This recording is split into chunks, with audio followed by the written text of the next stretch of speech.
welcome Madden.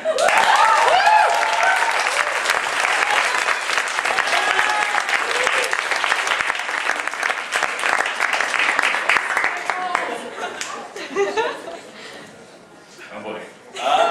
So yeah, thank you, Jorge. Like you said, I'm going to talk about identity and some things that kind of define me as a person. And hopefully some good will come out of that, and we'll all walk away from this better. Something like that. Alright, so how did we get here? Where are we going? What impact are we having on other people? I think that these are kind of represented by these terrible pictures that I'm super glad are blurry right now. All of this is connected by one overarching theme, I swear. So I want to talk about three things, like I said, that kind of do this for me. That overarching theme is Beyonce. I swear to God, this was not like sleep deprivation at work. They are connected. So I want to first talk about where I grew up. So welcome to Wentzville, Missouri. We'll get there. It's your stereotypical Midwestern town. We'll get there. If you Google it, you'll not have to look very far. It's the only Wentzville. We're the crossroads of the nation. Don't believe that. You got this kind of guy, or these kind of guys. This is America. That's actually one of my buddy's houses. Anyway, it's predominantly white, it's conservative, it's everything you would expect. Similar views, don't take my guns. I grew up in a pretty politically divided family. My biological father is as liberal as they come, makes Bernie Sanders look like John Boehner. My mom is a lifelong Democrat, and my stepdad is a classic Reagan Republican. So pretty wild. When it came time to go to college, I knew I had to get out of there. I just didn't really know if I was going to go to a big school or if I was going to go to the small liberal arts school. So I chose the small liberal arts school, and it was a completely enlightening experience for me. I learned a lot. I was exposed to a lot of different views. It was big time. So I like to say now, I'm grown after that. Look at me, I'm a big girl that said I'm going to do something. So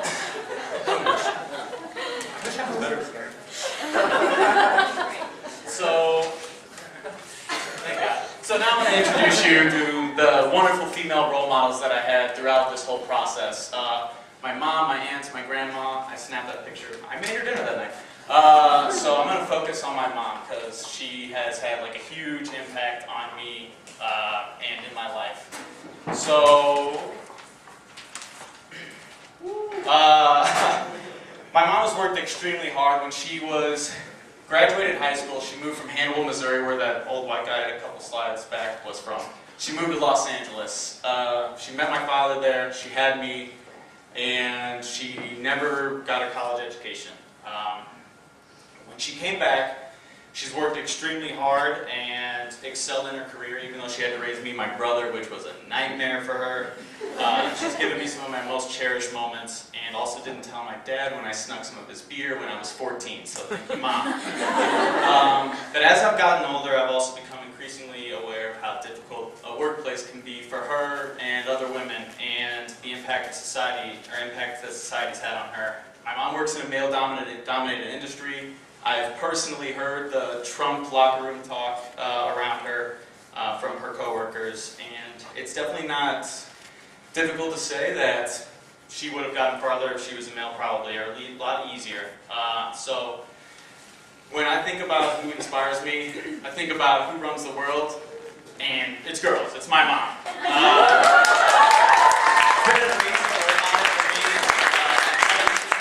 Because she's overcome so much. So kind of bringing this back to me a little bit. I graduated college. I'm behind. And I'm confused. I have no idea what I want to do. I didn't think about it. I was really committed to enjoying my last semester. Didn't do myself any favors.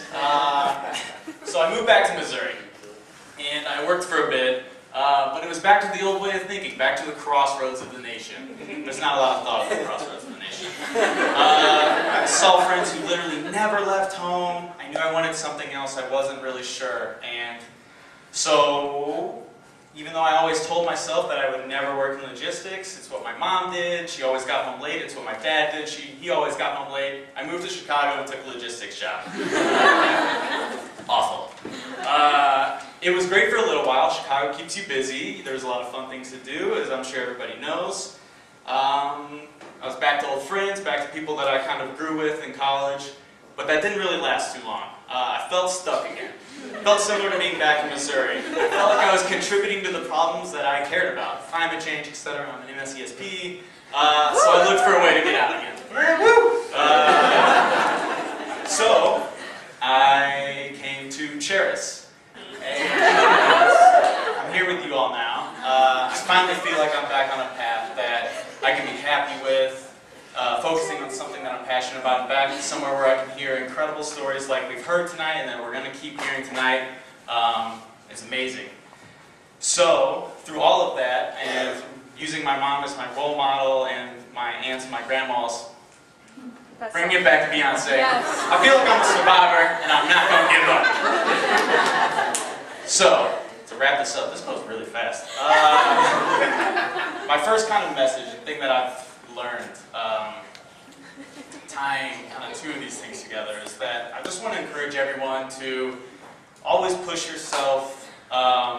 You know, it's good to have role models. Keep your mind open and explore. Be open to ideas. I know we're really focused on jobs and internships here. Chaos is part of that. Just take it on the chin and keep rolling with the punches. It'll all work out in the end. I really hated my job before, and now I'm here. And then finally, I'm not perfect, none of us are, but my grandma, my mom, my aunts are the most important people in my life. And this is kind of a call to action to the other guys. We can't allow things that happen to the women in our life, our female classmates, mothers, sisters, I know them over, grandmas, aunts, friends, in the face of their careers and in the society, and we should and can do better. And yeah.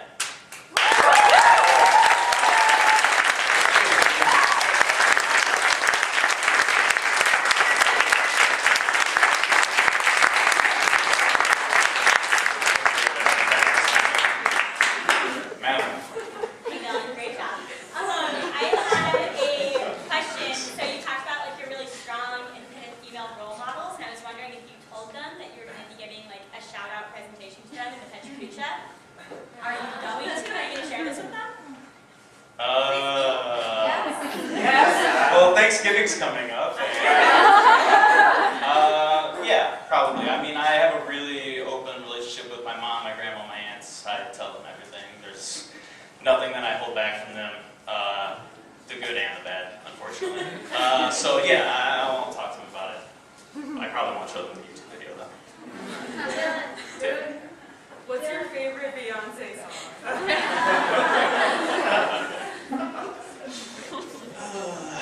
It's actually from the Destiny Child days. Say my name.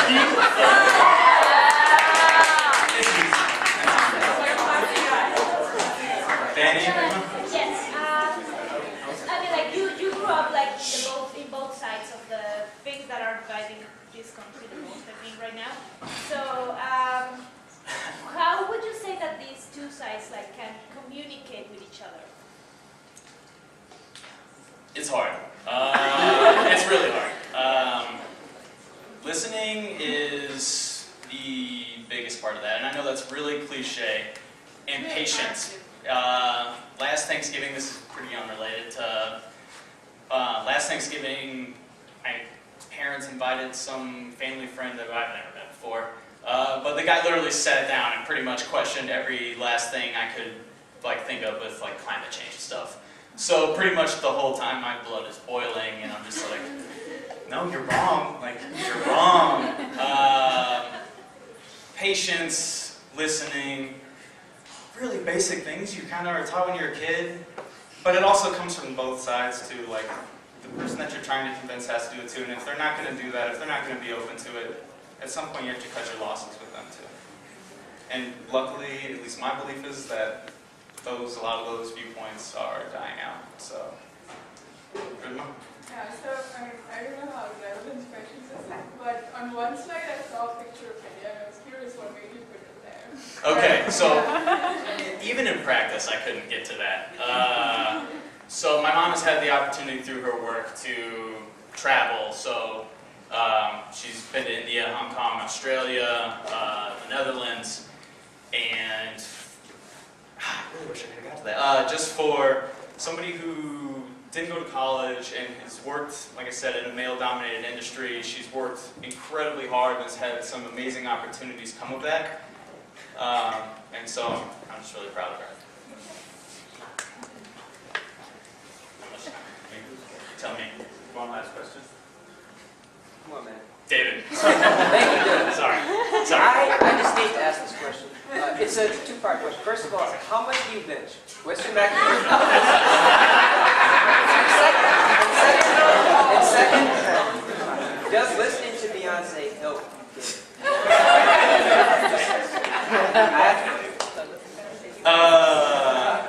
I mean, the first question, not a lot anymore. I'm very flattered, but not a lot anymore. Second, of course it gets you pumped up. It's Beyonce. Like, Queen Bee. Especially Say My Name. That's kind of like the marching. Yeah. I'm here. But yeah. Anyways, thank you.